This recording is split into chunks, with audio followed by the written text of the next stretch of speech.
What is up, YouTube? It has been a while since I have made a video on the little Nissan. The name has changed. We now call, I don't know if you want to call it him or her, but it's now Rowdy. I think in the last video I called the truck Frank, but I've had like 3 or 4 people come over, man, that thing's going to be sick, or that thing's going to be rowdy once it runs. And that name is stuck. I officially have the truck done, but the intake is off at the moment being painted. I have a dyno appointment in, what is it? Not this coming Monday, but next. And we'll see what she'll do. It made 587 on the last dyno pull, and it's not 100% sure, but we're pretty sure one of the injectors got hung up, because when you were even trying to fire the truck up, it was constantly black smoke. It smoked more than my big diesel, and it was just constant. And when it would hit, it didn't matter how much you were revving the truck up, it was just constant black smoke. The guy that tunes it for me couldn't get it out on. He does 5.3s all day, every day. So it is what it is. I've got this motor put together. Some things have changed, and I'll go over them with you, which they're nothing major. It's going to be a short, quick, simple video. So don't get your hopes up. If you're watching this, thank you. I'm not very good at this shit, just because I'd rather work on it than video it, but everybody else and their brother does this, so why not give it a try and have fun doing it? But let me show you some stuff. Alright, I said some things have changed. I actually have a new fender on the truck, and I fucked it up. But we'll think about that later. I'm going to wrap the whole intercooler piping with Mountain Dews. I got the zip ties on here, but I'm going to glue them on here eventually. But anyway, that's something different. Don't worry about that. But I still running the 88mm on-3 Performance Turbo, and had it powder-coated white with a clear coat called Globy. I'm pretty sure that's what my buddy told me, but it's a clear coat that glows in the dark. Haven't seen it glow yet. I've kind of finished it, so I haven't had to be out here at dark, but I guess it wouldn't be a bad idea to look. Moved my wastegate placement just to a little. He said that the area I had it was down here on the pipe, and he said it was fine, but to me, why not do it a little better? Yeah, it looks raggedy, and most people are going to think it's stupid, but honestly, I think it looks cool, so it is what it is. Painted the valve covers. That's nothing interesting. It is still a 5.3 block. It is not aluminum anymore. It's the iron block with 5.3 pistons. Before, it had 4.8 pistons, and it is what it is. They shit the bed. Anyway, I'm running 706 heads now instead of the 243s, with still the Tick Performance, Stage 2 cam with the springs, hardened push rods, and training upgrade kit. The only thing I've done to the heads, other than the springs and stuff, is cut and lap the valves. Pretty simple. According to online, could be wrong, but a few videos I watched, I made sure I had the good 706 heads. There's 2 different kinds. One leaks, one don't. I got the good ones. The cast mark is different. Anyway. According to videos online, the 706 heads stock performed better than the 243s. So that's what I went with. Just a personal preference. Had a set in the building. They've been sitting there. Why not use them instead of not spending $300 or $400 to somebody online that has them? That's basically all the same on the motor. I think I done the bullhorn exhaust. That's nothing interesting. I would fire the motor up, like, I don't know if I said it or not, but the intake's over here being painted. My dyno session's in 2 weeks, and why not paint some stuff? Anyway, I'm going to change the front wheels to a trailer wheel. You can get a 6x5-on-5 trailer wheel, like a 6-spoke, for like $70 a piece on eBay. They look great. I don't know how they're going to look on here, but online they look good.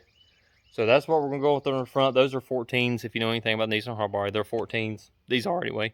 And they're 6x5-on-5. And if you want truck wheels, they're really inexpensive, and I'm not paying more for the wheels than I did the whole damn truck. Anyway, still running the 8.8 rear end. Let me flip this camera around. Still running the 8.8 rear end with a 373 gear, I think. I'm pretty sure. I checked that when I put everything together a few years ago on that rear end. Of course, I don't remember. Still the Corvette wheels with adapters. Still running the rear mount radiator and rear mount transcooler fan, and of course the lines. I like them. When I actually had coolant here before the radiator line blew off, you can see the green flowing through it. I thought that was pretty cool, so that's what I left. Of course, your fuel cell, which is always the same. Air Motive 1000 fuel pump. I think I mentioned all that. And I knew I'd have a new battery terminal in the truck that I need to put on here. Should have done that before I made this video. Anyway, I rhino lined the floor, and if you can see this, I still need to take this one off. But this is like, I guess I'd call it a 6-post fuse block. I have a 12-post under here now that runs the whole truck. There is nothing officially under the dash My computer's in here. I need to get a new one, or a new glove box lid, or glove box latch. Hell, I don't know. But anyway, still run the B&M shifter. This is all my fuses, runs the whole truck. I got the MSD 2-step, which is on the truck now, I didn't mention, but yeah. Fuel pump and both turn signals and my brake lights. Tail lights and headlights come on with the truck.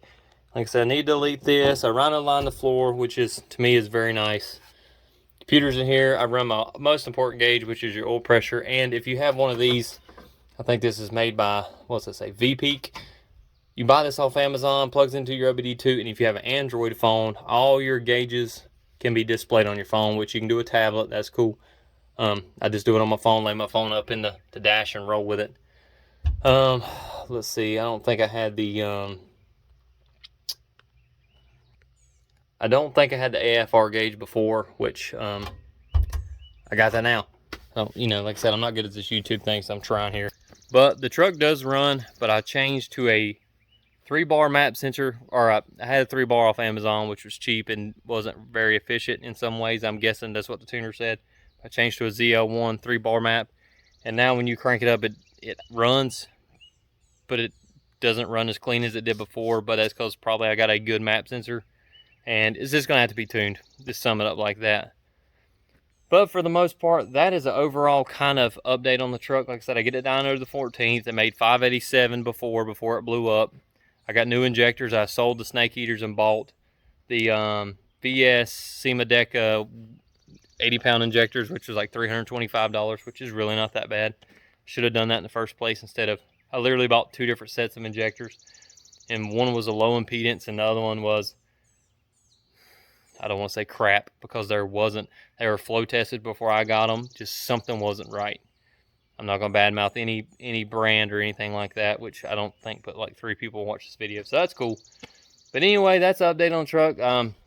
Didn't say it, but it was pretty much self-explanatory. I went to a racing seat. I'm also got another one on the way. My buddy gave me that seat for free, and he has the other one, but it's at his mother's house or something like that, and I've yet to get it. No big deal.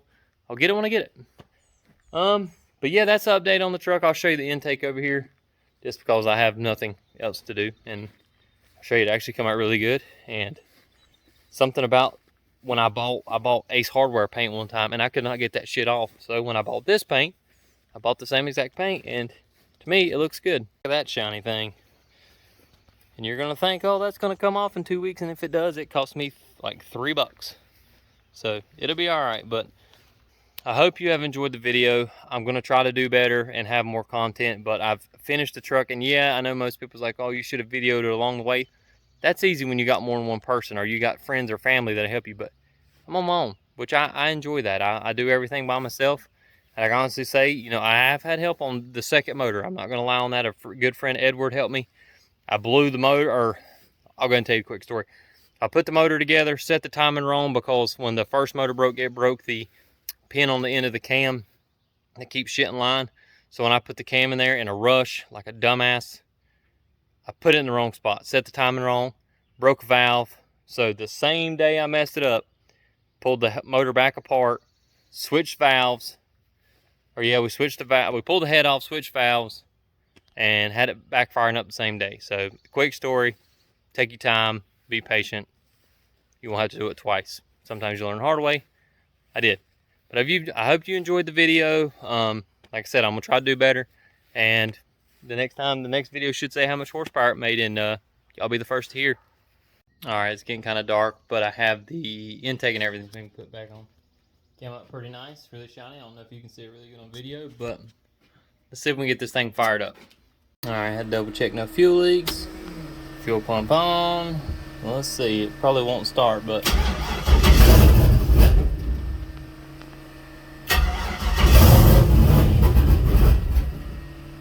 like I said, it don't want to run too good, but sometimes you can keep it running.